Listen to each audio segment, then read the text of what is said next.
chapter 1 we get God as the name mentioned, Elohim, and in chapter 2 we get Lord God, Yahweh Elohim. Why? Why the difference? Not because different schools, but because in chapter 1 God is making everything. Right? All humanity, plants, seas, everything. And in chapter 2 we get God working with man, making man, teaching man, giving man what he's supposed to do, right? This is what happened in chapter 2. Now the word Yahweh is understandably the I am, right? The tetragrammaton, 4 letters. We don't know exactly the Yahweh, Jehovah, but yeah, depending on which vowels you're going to add into those 4 consonants. But let's take it for Yahweh. Most these days do. So that is the name that God, when Moses asked God, what's your name? And we call it, he said, name Yahweh. Okay? And so it's that covenantal name. And I'm going to do excursus on covenants as well later on. Okay? So that covenantal name, that closely related name, that personal name that God is giving.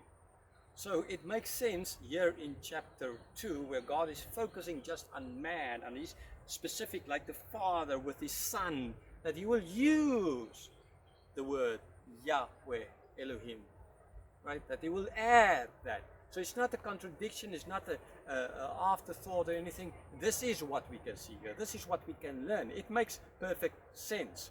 Right? The whole idea of all these different schools don't make any sense at all, but this makes simple logical sense, and we see it in different other places in the Bible as well, like in the Psalms, the first book, Yahweh, the second book, Elohim, right?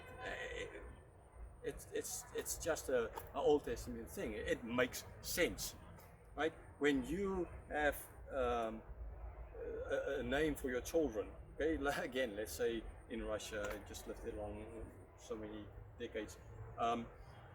Right, so all the Russians basically have Alexander, Sasha.